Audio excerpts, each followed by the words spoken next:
Hi everyone, welcome to the channel learn with me. ये है part 2 of the video, जो कि हम chapter 2 Kings and kingdoms already start कर चुके हैं। चैप्टर उसका पार्ट 2 है, जिसमें हम इस टॉपिक से प्रशस्तीज एंड लैंड ग्रांट से मैं आपको पढ़ाना स्टार्ट करूंगी। इससे पिछला जो टॉपिक है या जो पार्ट 1 है, अगर आप वो देखना चाहते हो, स्टार्टिंग से चैप्टर को समझना चाहते हो line to line, as I always do on my channel, ठीक है जी, तो आपको मैं लिंक दे दूंगी डिस्क्रिप्शन बॉक्स में पार्ट 1 का। अब हम फटाफट से पार्ट 2 स्टार्ट करते हैं। जिन्होंने पार्ट 1 ऑलरेडी देखा है या उनको यहाँ से पढ़ना है तो देखो, आज का हमारा टॉपिक है प्रशस्तीज एंड लैंड ग्रांट्स। अब ये होती क्या है, ठीक है।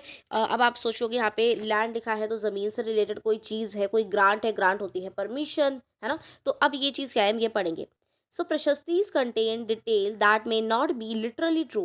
देखो, प्रशस्तीज में जो भी डिटेल्स डाली जाती थी। अब प्रशस्ति दिखती कैसी है, पहले तो मैं आपको ये बताती हूँ।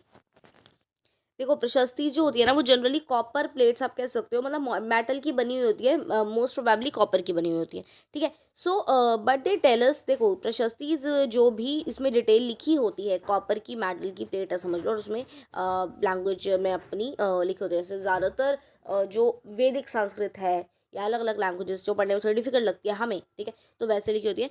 तो इसमें ना जनरली रूलर्स के बारे में लिखा होता है।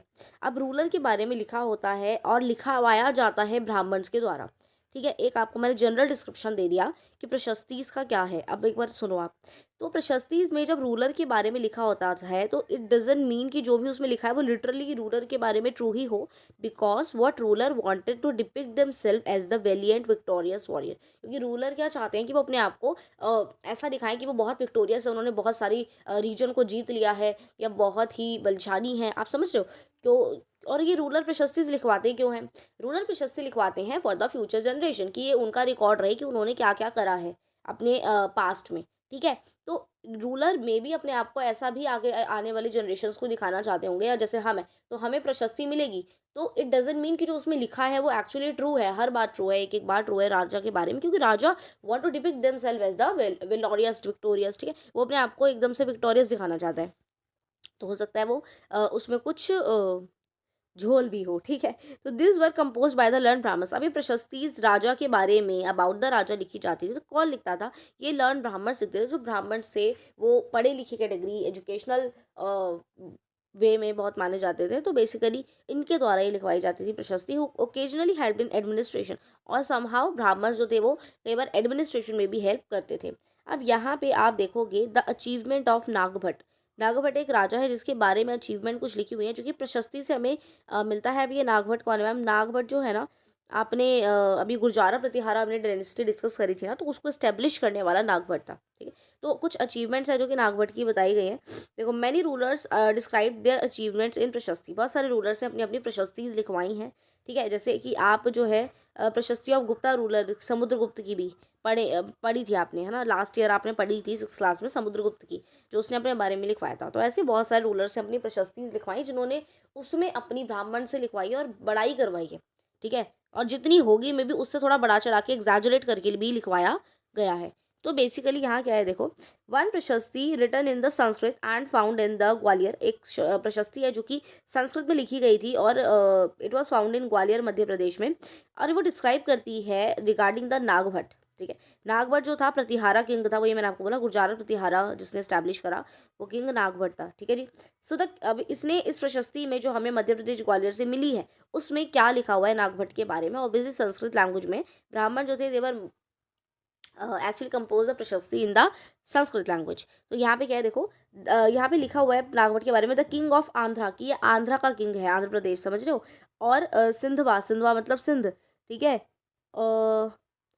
विदर्भा यानी कि जो महाराष्ट्र का कुछ पार्ट है, कलिंगा जो उड़ीसा का है, कलिंगा तो आपने पहले भी 6th क्लास में पढ़ा है, अशोका की जहाँ पे वॉर हुई थी, है ना, कलिंगा वॉर, ठीक है, कलिंग वॉर। तो fail before him even he was a prince, मतलब जब इसमें कह रहे हैं नागभट्ट जब प्रिंस था, तभी ये सारे एरिया, सभी ये सारे रीजन इसके आगे झुकते थे, इसको नमन करते थे। मतलब किस तरीके से लिखा हुआ है आप देख रहे हो। He won a victory over चक्र युद्ध, चक्र युद्ध जो हुआ था, ठीक है, उसके मे भी उसने विक्ट्री ली है, रूलर है कन्नौज का चक्र युद्ध। तो उससे उसको भी हराया, मतलब एक तरीके से। ही डिफीटेड द किंग ऑफ वंगा। वंगा आपको पता है पार्ट्स ऑफ बंगाल, ठीक है। तो वंगा की किंग को भी इसने डिफीट किया है। Anarta part of Gujarat, Malwa part of Madhya Pradesh, ठीक है। मतलब यहाँ पे ये बताया गया है कि ये सारे एरिया रीजन में नागभट्ट ने विक्ट्री ली और इन सब की किंग को, रूलर को डिफीट किया। और जब वो प्रिंस था तब इतने एरिया, महाराष्ट्र हो या फिर कलिंगा एरिया हो या सिंध हो, ये भी इसके आगे नमन करते थे, झुकते थे। तो इस तरीके से नागभट्ट के बारे में डिस्क्राइब करा गया है इस प्रशस्ति में। सो मे बी दो जो कंटेंट यहाँ पे लिखा है, जो चीज़ें लिखी गई है, that is not literally true, पूरी तरह से वो सही नहीं होंगी, क्योंकि राजा हमेशा चाहते थे कि हाँ मैं अपने आप को एक बलशाली और विक्टोरियस दिखाऊं। उन्हें क्या पता, मतलब उनको ये लगता था ना कि जो आगे वाली जनरेशन है, हम तो देखो ब्राह्मण मर जाएगा, राजा मर जाएगा, बट प्रशस्ति जो रह जाएंगी। जब हम एक्सकेवेशन करेंगे और हम प्रशस्ति निकालते हैं, तो हम जो प्रशस्ति में लिखा होता है उससे हम आइडिया लगाते हैं कि हाँ, जैसे ये बात जो लिखी है, इसकी ये गुर्जारा प्रतिहारा का किंग है, तो ये बात तो सच है। लेकिन लिटरली जो सारी बातें लिखी हैं वो मे बी ट्रू ना हो। तो हमें प्रशस्ति से पिछला पुराना एविडेंस समझ में, एक एविडेंस की तरह वो काम करती है कि पास्ट में किंग्स ने क्या क्या करा था, कौन कौन से रीजन उन्होंने अपने अंडर लिए थे, ठीक है, कहाँ पे रूल किया था। तो प्रशस्ति से नो डाउट हमें नॉलेज मिलती है रिगार्डिंग द पास्ट। लेकिन हाँ, it can be exaggerated claims of the king by written by the Brahmans, ठीक है। तो बेसिकली अब ब्राह्मण से प्रशस्ति क्यों लिख रहे हैं भाई राजा के बारे में? तो देखो, इन शॉर्ट प्रशस्ति लिखवाने का जस्ट एक सिंपल सा लॉजिक राजा के विषय में, कि भाई आगे जाके के आगे की जनरेशन को नागभट्ट के बारे में बहुत सारी अचीवमेंट पता हो, या फिर उनको बहुत विक्टोरियस राजा लगता हो, ठीक है। लेकिन आजकल अब उन्हें ये नहीं पता कि we are very intelligent enough कि हमने अपनी बुक्स में ये भी लिखा हुआ है कि प्रशस्ति में जो लिखा है may be that is not much true, ठीक है। तो आ गया किंग्स ऑफन रिवॉर्डेड। अब ब्राह्मण जो थे वो किंग्स के लिए प्रशस्ति लिख रहे हैं, बट ब्राह्मण्स को बदले में उसके क्या मिलता था? कोई भी फ्री में तो काम ब्राह्मण्स नहीं करते थे राजा के लिए। So king often rewarded Brahmans by the grants of land. Grants होता है देखो परमिशन दे देना, और लैंड होती है ज़मीन। तो राजा क्या करते थे, ब्राह्मण से अपनी बड़ाई चढ़ाई लिखवा करके बहुत खुश हो जाते थे कि ठीक है, ओ वाओ, ब्राह्मण ने मेरे बारे में ये सब लिखा है। और देखो, ब्राह्मण से लिखवाने का रीज़न ये है कि वो एजुकेटेड होते थे, लर्न ब्राह्मण से, ठीक है। तो ग्रांट ऑफ लैंड, तो उनको ज़मीनें दे दिया करते थे कि इतने से इतनी ज़मीन, इतने से इतने एरिया की ज़मीन तुम्हारी, ठीक है। और अब ज़मीन तो दे दी, तो क्या सिर्फ बोल के दे दी? नहीं, एक कॉपर प्लेट में रिकॉर्ड किया जाता था ये पूरा, ठीक है। Which were given to those who receive the land. तो जो ब्राह्मण है जिसको ज़मीन राजा खुश होकर के देता था, क्योंकि उसने राजा की बारे में प्रशस्ति में लिखा है उसके कहने के अकॉर्डिंग, तो वो ब्राह्मण को एक प्रॉपर प्लेट पे लिख के एज अ साइन टाइप करके देते थे कि हाँ, इतने से इतनी ज़मीन तुम्हारा ये एरिया है, ठीक है। तो आप यहाँ पे देखोगे इस तरीके से ये दी जाती थी। Set of a copper plate यहाँ पे आपको दिखाया गया है, जिसमें ग्रांट ऑफ लैंड यानी कि परमिशन दी जाती थी कि इतने से इतने एरिया तुम्हारा है, ठीक है। तो ये जनरली देखो यहाँ पे एक यहाँ पे दिखाई भी गई है, एक 9th सेंचुरी के रूलर के द्वारा दी हुई है। एंड इसमें आधा संस्कृत में लिखा है, पार्शली तमिल लैंग्वेज में लिखा है। तो इस तरीके से, ठीक है। रॉयल सील भी इनके ऊपर लगती थी, तभी तो एक पक्का माना जाएगा कि ऑथेंटिक डॉक्यूमेंट है, ठीक है, जो दिया गया है। अब ऐसे आज तो कल तो पेपर के फॉर्म में होता है ना, बट पहले इस तरीके से कॉपर प्लेट्स दी जाती थी ब्राह्मण्स को कि हाँ, इतने से इतने ज़मीन तुम्हारी है, जैसा रॉयल फी उस पर लगा करके stamp. Now what was given with the land. तो क्या सिर्फ इतने से इतने एरिया की ज़मीन ही ब्राह्मण को दी जाती थी, या ज़मीन के रिसोर्सेज जो भी है उस ज़मीन के ऊपर वो सब दिया जाता था? तो जी हाँ, सब दिया जाता था। तो यहाँ पे आप देखोगे एक लैंड ग्रांट गिवन है बाय द चोलास, तो वहाँ पे लिखा हुआ है। ये एक छोटा सा पैराग्राफ है जो आप पढ़ सकते हो और इसके बारे में जान सकते हो, कि इस पैराग्राफ से पढ़ के आप ये समझ जाओगे कि लैंड ग्रांट के साथ साथ क्या क्या दिया जाता था। We have demarcated the boundary of the land by making the other embankments and by planting thorn bushes. This is what land contain, मतलब लैंड में क्या फ्रूट बियरिंग ट्रीज है, वाटर है, गार्डन है, ऑर्चर्ड्स है। तो ये सारी की सारी चीज़ें दी जाती थी कि ही हु रिसीव द लैंड, देखो यहाँ पे लिखा है, बताती हूँ आपको। तो जब हमारे उस ज़मीन पर जो राजा ने दी है एक ब्राह्मण को कि इतने से इतने एरिया आपका है, तो वहाँ पे जितने भी fish ponds, greenery, forest, everything जो है, he who receive the land can collect taxes from it, कि वो उस एरिया का टैक्स कलेक्शन का राइट भी देते थे उनको। वहाँ के रिसोर्सेज जितने भी हैं, ये सारे रिसोर्सेज भी ब्राह्मण्स को दिए जाते थे, ठीक है। और कि वो ही, और टैक्स कलेक्शन का राइट भी उनको ही दिया जाता था, और वो कलेक्ट करते थे taxes by judicial officers as fine. And जो भी सारी चीज़ें होंगी, अलग अलग चीज़ों पे टैक्स लगाना, जैसे कि क्लोथ वगैरह पे, व्हीकल्स पे। तो और ब्राह्मण जिसको वो ज़मीन मिली है वहाँ पे वो लार्ज रूम्स बना सकता है, ठीक है, गोडाउंस बनाने हैं, स्मॉल वेल डग कराने हैं, कुएं वगैरह खुदवाने हैं, he can plant the tree, मतलब everything you can construct on that particular land because it is now yours and whatever the resources are there on the land it is given to the ब्राह्मण। तो ये वो प्रशस्त मतलब sorry copper plates में ये चीज़ें मेंशन की जाती थी कि इस ज़मीन का पूरा राइट पूरी तरह से रिसोर्सेज का right to collection of tax everything you want to construct like dig a well and everything Brahmin can do, क्योंकि उनको वो ज़मीन एक तरीके से दे दी गई है। ठीक है, और ये ऐसे ही राजा नहीं दे दिया करते थे, वो प्रशस्ति लिखवाते थे, उसमें अपनी पूरी बढ़ाई चढ़ाई करवाते थे। ठीक है, unusual for the 12th century अगर आप देखेंगे, 12th century was a long Sanskrit poem containing the history of king who ruled over Kashmir। ठीक है, it was compose bye an author, एक ऑथर है जिनका नाम है कल्हाना। अच्छा देखो, यहाँ से ऐसी ही लाइनों से क्वेश्चन आते हैं सीटेट के। अगर आप सीटेट के लिए प्रिपेयर कर रहे हो और उसके लिए ये देख रहे हो ना वीडियो, तो आपके लिए ये जो मैं लाइन टू लाइन पढ़ा रही हूँ और इसमें जितने भी कैरेक्टर्स के नाम आते हैं, कुछ भी की पॉइंट्स आते हैं, वो आपके लिए बहुत ज़्यादा इंपॉर्टेंट होते हैं।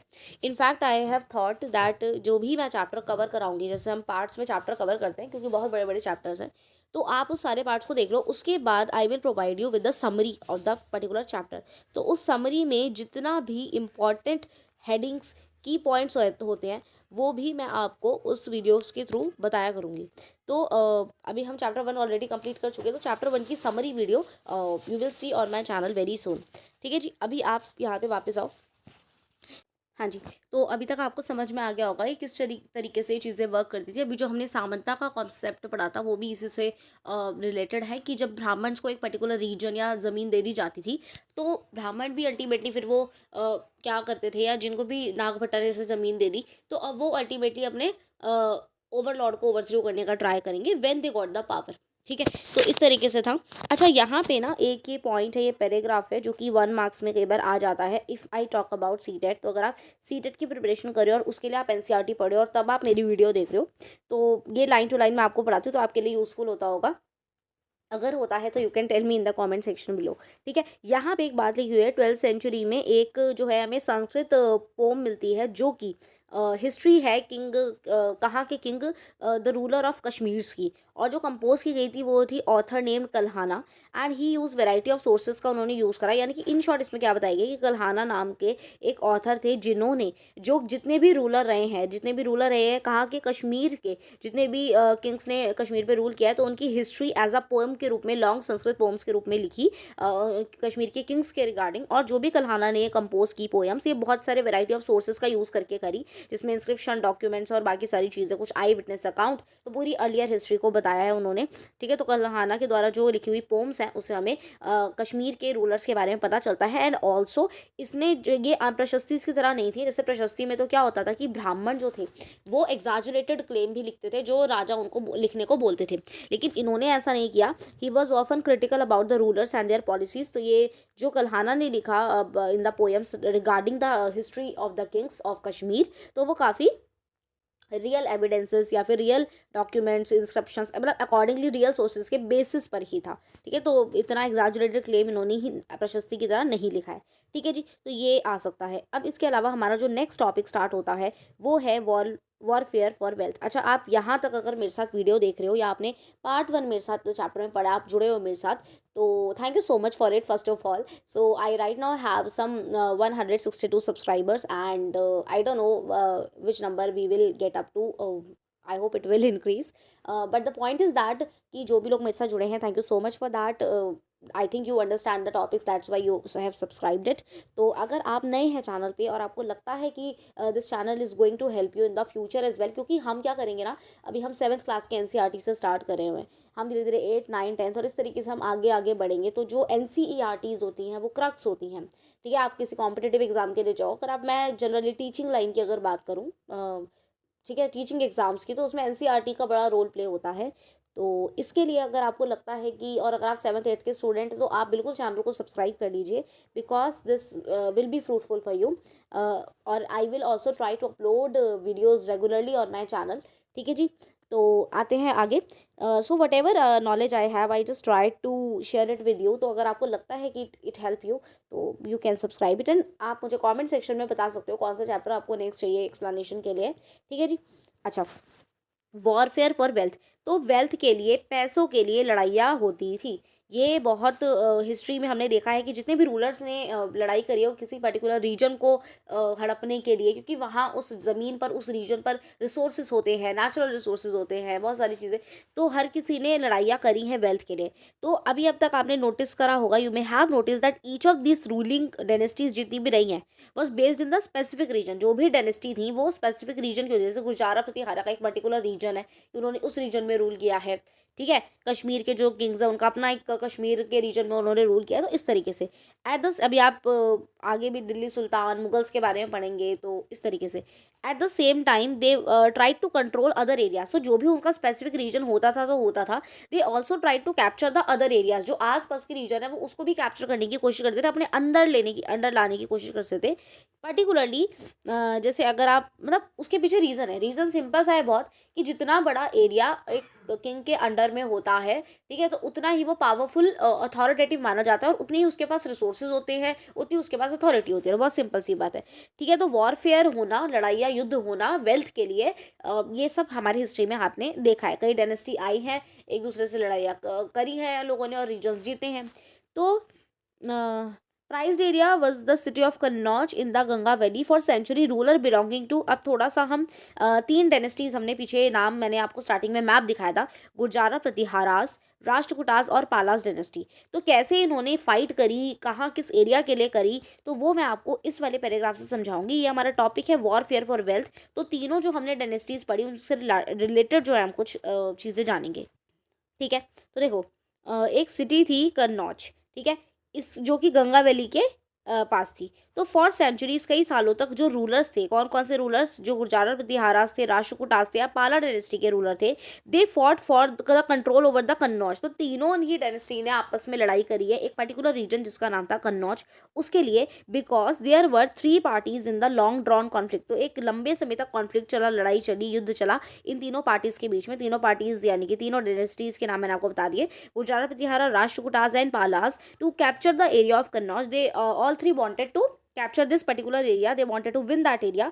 तो ये हिस्टोरियन ने इस जो स्ट्रगल को या जो लड़ाई हुई है इसको थ्री पार्टाइज स्ट्रगल बोला। तो अब ये क्वेश्चन आ जाता है, चाहे आप 7th क्लास में है, चाहे आप सीटेट के एग्जाम के लिए कर रहे हो, तो ये आ जाता है थ्री पार्टाइज स्ट्रगल में कौन कौन से तीन डायनेस्टीज इन्वॉल्व थी, किनके बीच में ये युद्ध चल रहा था। So the three dynasties are there, ठीक है।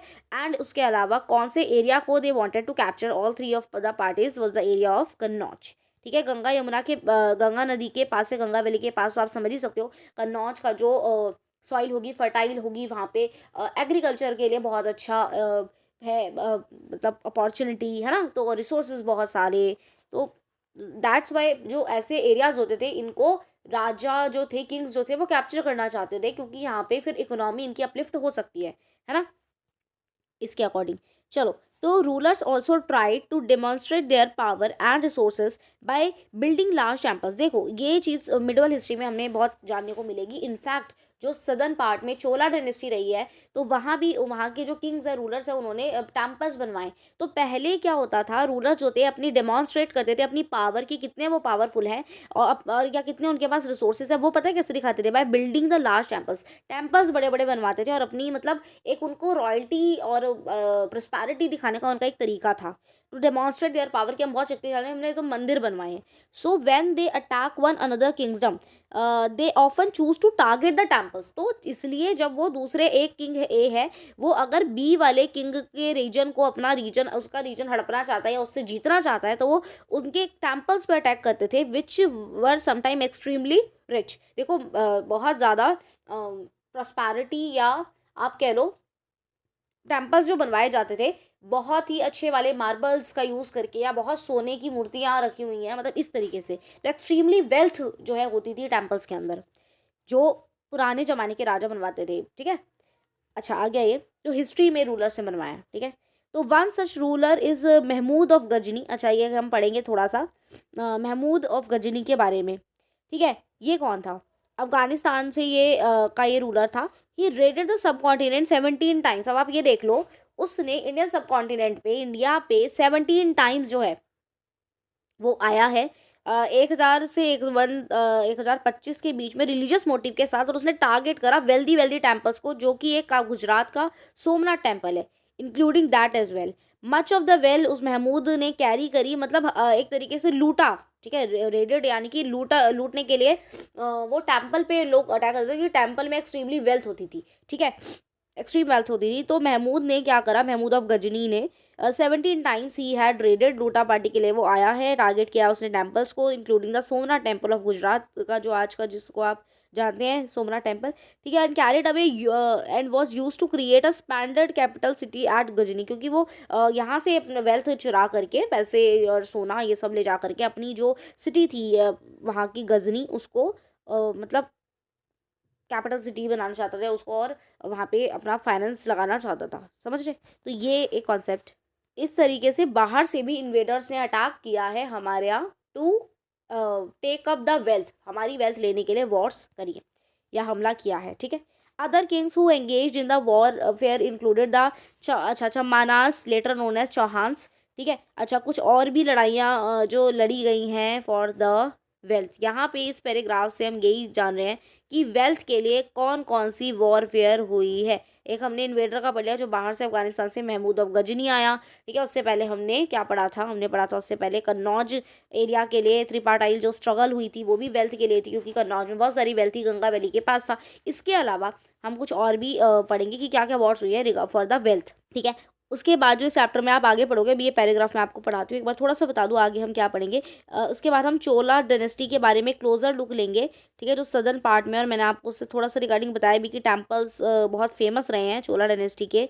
और फिर हम थोड़ा सा पढ़ेंगे एग्रीकल्चर एंड इरीगेशन वाला टॉपिक, और तब जा करके हमारा ये चैप्टर जो है कंप्लीट होगा, ठीक है। तो चैप्टर इज लॉन्ग, देखो एसएसटी के जो चैप्टर्स है ना वो बड़े होते हैं, यही उनका एक रहता है। अदरवाइज जो आप एसएसटी अगर दिल लगा के समझोगे तो आपको बहुत अच्छे से समझ में आएगी, बट पॉइंट यही है कि चैप्टर बड़े होते हैं तो थोड़ा सा कई बार बोरिंग लग सकता है किसी किसी को, बट लगना तो नहीं चाहिए। आई ऑलवेज ट्राई कि मैं थोड़ा सा आपको इंगेज करके पढ़ाऊँ, या इस तरीके से पढ़ाऊँ कि आपको बोरियत भी ना लगे और समझ भी सब आए, ठीक है। तो accordingly I try to record the video like that, ठीक है जी। अच्छा, यहाँ पे जो पैराग्राफ है उस पर आ जाते हैं वापस से। आप मुझे अपना फीडबैक ज़रूर दीजिएगा कमेंट सेक्शन में कि जब आप ये वीडियोस देखते हैं तो आपके लिए फ्रूटफुल रहता है या नहीं। ऐसा तो नहीं कि हिस्ट्री में जो हमारा एक पहले से अजम्पशन होता है कि हिस्ट्री बड़ी बोरिंग होती है, वैसा तो नहीं लगता, क्योंकि अगर आप इसको वैसे अगर सच में ध्यान से पढ़ोगे, या फिर ध्यान से कह लो आप रिलेट करके पढ़ोगे ना कि हाँ जो चीज़ें हैं वो रियलिटी बेस्ड कॉन्सेप्ट है कि ऐसी ही चीज़ें होती हैं। आप ज्योग्राफी उठा के देख लो तो जो भी फिजिकल स्ट्रक्चर्स के बारे में है हमारे, ठीक है, नेचुरल फीचर्स के बारे में है, तो वो सब आपको वो चीज़ें सामने से दिखती भी है। रिसोर्सेज के बारे में जब आप पढ़ते हैं तो आपको पता है कि हाँ कैटेगरी वाइज यही है, ह्यूमन रिसोर्स होते हैं, ह्यूमन मेड रिसोर्स होते हैं, नेचुरल रिसोर्स होते हैं, तो सच है बातें। और आप रिलेट करके पढ़ोगे तो बहुत अच्छे से चीज़ें समझ में आएंगी, ठीक है जी। तो आते हैं वापस, और क्या क्या वॉर हुई है वेल्थ के लिए। कुछ किंग्स थे और जो वॉर जिन्होंने करी, एंगेज हुए वॉर में to get the wealth, that was Chahamanas later known as Chauhan जिसे बोलते हैं, which ruled the over the region around Delhi and Ajmer. Chauhans ने जनरली दिल्ली एंड अजमेर के आजू बाजू का रीजन जो है वो, मतलब दिल्ली और अजमेर का रीजन जो है रूल किया है, ठीक है। They attempt to expand their control, they also wanted to expand their control from Delhi to Ajmer से लेके to the west and east तक, ये अपना पूरा कंट्रोल करना चाहते थे, एक्सपैंड, चौहान्स या चौमानास जिन्हें बोलते हैं, ठीक है, सेम। अच्छा, and where they were opposed by the Chalukyas of Gujarat and Gahadavalas of western Uttar Pradesh. तो जो चौमास के रूलर थे वह पृथ्वीराज थ्री, ठीक है, नाम सुना होगा आपने। इन्होंने who defeated a Turk ruler name Sultan Mahmud Ghori, but lost to him the very next year in, ठीक है। मैं बताती हूँ इसके पीछे क्या एक पैराग्राफ है। देखो इस पैराग्राफ में जनरली आपको चाहे चौहान्स के ज़रिए बताया गया हो that they were actually opposed by the Chalukyas, और they also wanted to expand their control, जो चौहान्स थे, ठीक है, उस मानस के चौहान्स के एक पृथ्वीराज थ्री प्रोमिनेंट रूलर का नाम बताया है जिसने टर्क रूलर को हराया था, जिसका टर्किश रूलर का नाम सुल्तान मोहम्मद गौरी था 1191 में, ठीक है। तो इस तरीके से चीज़ें बताई गई है इस पैराग्राफ के थ्रू, आपको ये बताया जा रहा है जनरली, ठीक है, कि वो वैसे इस तक का अपना कंट्रोल एक्सपैंड करना चाहते थे, और एक्सपैंड करने का रीजन रूलर्स का यही एक मोटिव होता था दैट ताकि उनकी अथॉरिटी बढ़ जाए, जितना उनके पास ज़्यादा रूलिंग एरिया होगा उतनी ज़्यादा उनकी पावर और अथॉरिटी मानी जाएगी, चाहे वो पृथ्वीराज थ्री एक प्रोमिनेंट रूलर हो या अदर, ठीक है। तो इस तरीके से इस पैराग्राफ को बताया गया है। अब हम अपने नेक्स्ट वीडियो में चोलास का पूरा पढ़ेंगे।